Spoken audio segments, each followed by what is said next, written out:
अस्सलाम वालेकुम नाज़रीन। करोना वायरस को दुनिया पर नाज़िल हुए तकरीबन 6 महीने का अरसा गुज़र चुका है और इस दौरान इसके बारे में बहुत सारी बातें ऐसी हुई हैं जो कि दुनिया ने जानी है, इस पर रिसर्च हुई है।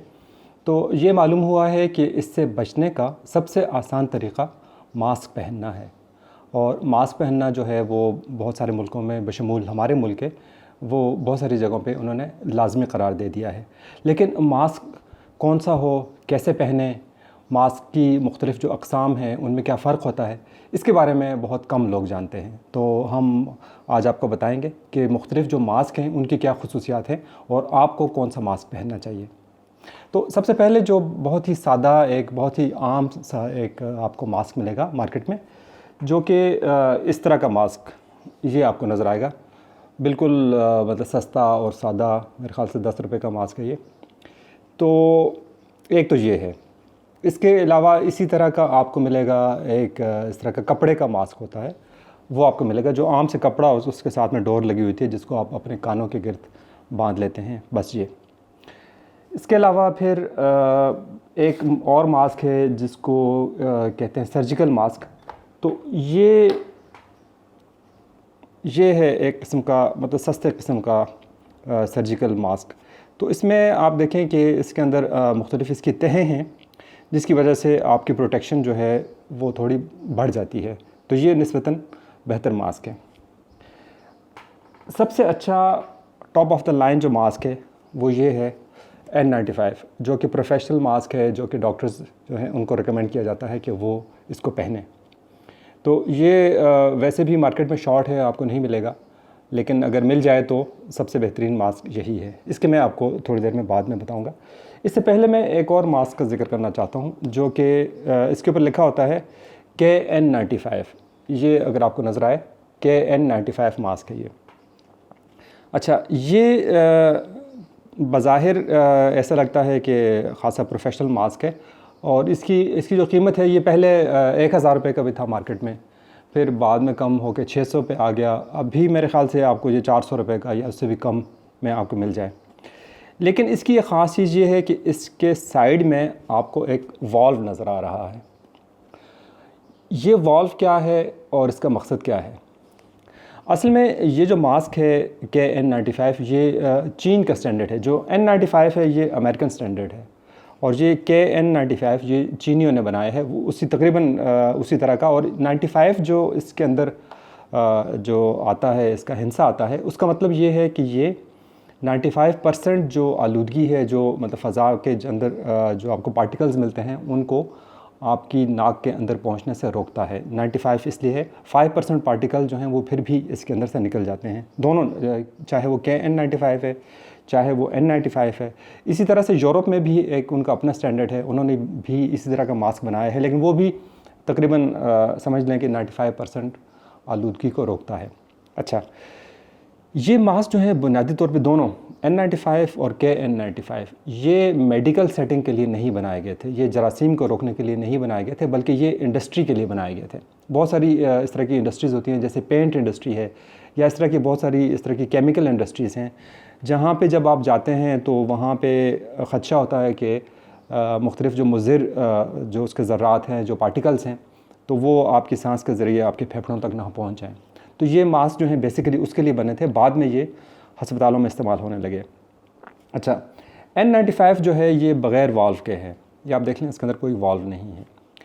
KN95 जो वाल्व वाला इस वक्त पाकिस्तान में आम मिल रहा है, ये मास्क ऐसा मास्क है कि इसको बहुत सारी जगहों पे बैन किया गया है। इसकी वजह ये है कि ये जो इसका वाल्व है, वाल्व ये करता है कि ये बाहर से जो आलूदा हवा है, चाहे उसके अंदर मुख्तलिफ़ किस्म के केमिकल्स हैं, पार्टिकल्स हैं, या चाहे वो कोरोना है, वो उनको अंदर आने से रोकता है। लेकिन जो आपके मुंह से जो हवा जा रही है ये उसको फ़िल्टर नहीं करता, ये उसको एज सच बाहर फेंक रहा है। वाल्व की वजह से ये होता है कि आपका सांस लेना थोड़ा आसान हो जाता है, क्योंकि आप अगर आपने पहना हो KN95 तो ये कुछ देर के बाद, ख़ास तौर पे आजकल गर्मी के मौसम में ये बड़ा मुश्किल हो जाता है, मुंह के अंदर पसीना आ जाता है, क्योंकि इसकी फ़िट जो है ये बिल्कुल आपके मुंह के ऊपर फिट हो जाता है। तो इसलिए इसको बहुत देर तक इसको पहनना और ख़ास तौर पे धूप में और गर्मी में बड़ा मुश्किल हो जाता है, क्योंकि सारी गर्म हवा जो है वो अंदर ही रहती है। जबकि ये जो वाल्व है, वाल्व की मदद से जो आपके मुंह से गर्म हवा निकल रही है वो फ़ौरन की फ़ौरन बाहर निकल जाती है और वो बग़ैर फ़िल्टर हुए। अच्छा, मास्क जो KN95 है या चाहे N95 है या दूसरा और कोई मास्क है, तो उसको कोरोना के रोकने में बुनियादी जो काम करते हैं वो ये करते हैं कि न सिर्फ आपको बाहर से जो हवा में ज़रात आ रहे हैं, हवा में जो वायरस आ रहे हैं उनसे रोकते हैं, बल्कि अगर खुदा न खास्ता आपको बीमारी है, चाहे आपको सिम्टम हैं या नहीं हैं, चाहे आप बीमार बज़ाहिर अपने आप को महसूस कर रहे हैं या नहीं, लेकिन फिर भी हो सकता है कि आप इन्फेक्टेड हों, तो आपके जो वायरस हैं वो इस वाल्व के ज़रिए बिला रोक टोक वो बाहर जा रहे हैं।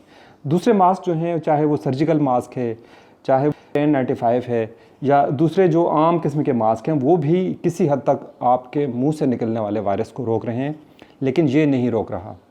ये जो इसका वाल्व लगा हुआ है, ये वाल्व बिला रोक टोक, बिला किसी रुकावट के आपके मुंह से जितना वायरस निकल रहा है वो बाहर फैल रहा है, बल्कि वो ज़्यादा कंसनट्रेटेड एक धार की शक्ल में बाहर जा रहा है। यही वजह है कि इसके ऊपर बहुत सारी जगहों पे बैन लगा है, जिस तरह मैंने अभी आपसे ज़िक्र किया था। तो ये मास्क जो है ये आपको तो बचाएगा, लेकिन आपसे दूसरे लोगों को नहीं बचाएगा। तो मास्क का जो बुनियादी मकसद है वो इसके पहनने से फ़ौत हो जाता है, क्योंकि जो एसिम्प्टोमेटिक लोग हैं या जो मामूली बीमार लोग हैं वो बड़ी आसानी से फैला सकते हैं। तो ये सिर्फ वन वे ट्रैफिक है। मास्क का मकसद क्या है और उसका फ़ायदा क्या है और ये वायरस को कैसे रोकता है? सबसे पहले तो ये देखिए कि जो कोरोना वायरस है उसके बुनियादी जो फैलने का तरीक़ा है वो क्या है। जैसे कोई शख्स बोल रहा है तो उसके मुंह से छोटे छोटे ज़र्रात जो हैं वो निकलते हैं, छोटे छोटे ड्रॉपलेट्स उनको कहा जाता है, वो निकलते हैं।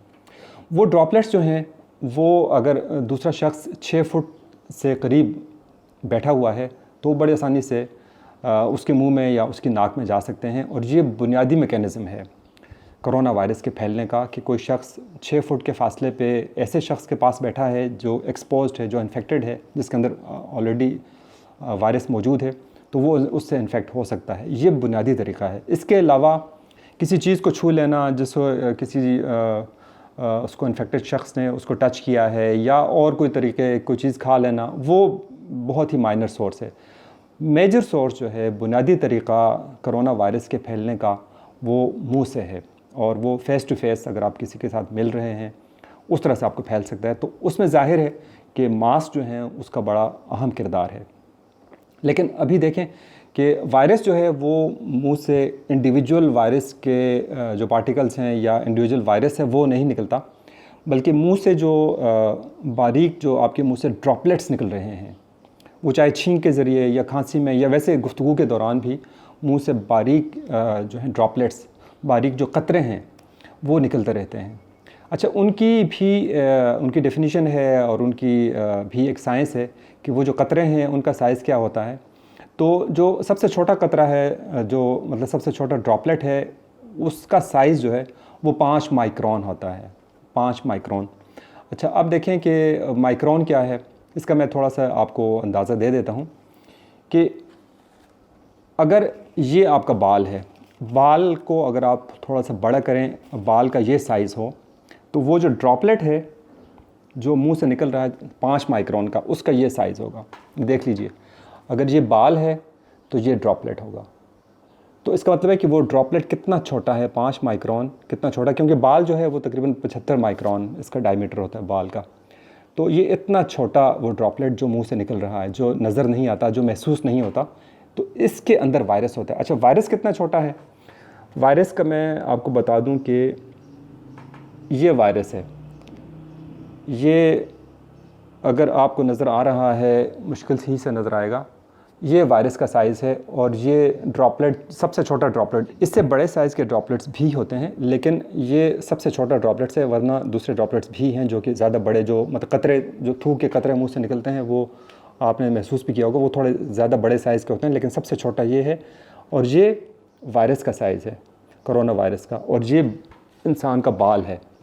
तो अब आप अंदाज़ा लगाएं कि ये वायरस कितना छोटा है। तो इसके लिए मास्क, आपका अच्छा मास्क होना कितना ज़रूरी है, क्योंकि अगर ये मैंने एक मॉडल बनाया है, ये कोई बहुत ही साइंसी मॉडल नहीं है, लेकिन ये तकरीबन धागों का साइज़ है। जो आम आपके पास कपड़ा होता है उसके धागे तकरीबन इस साइज़ के होते हैं। अगर हम इसको इसी स्केल पे लेके जाएं, ड्रॉपलेट के स्केल पे लेके जाएं, तो ये ड्रॉपलेट आप देखें कि ये आम जो कपड़े का मास्क है वो बिल्कुल ही बेकार है। इस वाले साइज़ जो छोटे जो आपके ड्रॉपलेट्स हैं उसके लिए बिल्कुल बेकार है, क्योंकि ये बड़े आराम से उसके अंदर से गुजर सकता है। आपको बज़ाहिर इस तरह से महसूस होता है कि जो आपके कपड़े का मास्क है वो काफ़ी टाइट है, उसके अंदर कपड़े टाइट हैं, लेकिन वो ड्रॉपलेट के मुकाबले में वो उसके अंदर से वो बड़े आराम से गुज़र सकता है। तो इसलिए आपको ऐसा कपड़ा चाहिए जिसके जो धागे हैं तो वो बड़े करीब करीब हों, तो वो बड़े टाइटली निट जिसको कहते हैं। तो ये जो N95 मास्क है इसके अंदर कोई आपको धागे नज़र नहीं आएंगे, क्योंकि इसका जो मटेरियल है इसको मेल्ट किया गया है, मेल्ट करके इसको बनाया गया है। तो इसलिए इसके अंदर से ड्रॉपलेट गुजर नहीं सकते। आप इसको रोशनी के सामने भी रखें तो कोई आपको इसके अंदर से कोई इस तरह धागे या कोई गैप आपको नज़र नहीं आएगा जिससे ड्रॉपलेट गुजर सकें। तो इसलिए आपको चाहिए कि आप मास्क इस्तेमाल करें, ये तो बिल्कुल भी ना इस्तेमाल करें। लेकिन बाकी अगर आपको सर्जिकल मास्क मिलता है या दूसरा कोई अच्छा मास्क कोई और मिल रहा है, अगर N95 अगर आपको मिलता है बग़ैर वाल्व वाला, वो तो बहुत ही अच्छा है।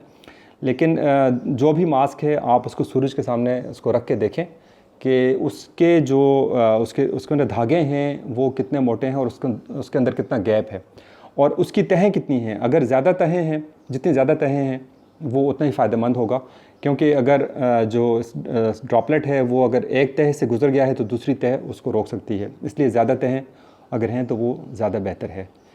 तो ये था सामीन और नाज़रीन मास्क के बारे में एक मुख्तसर सा हमारा जायज़ा।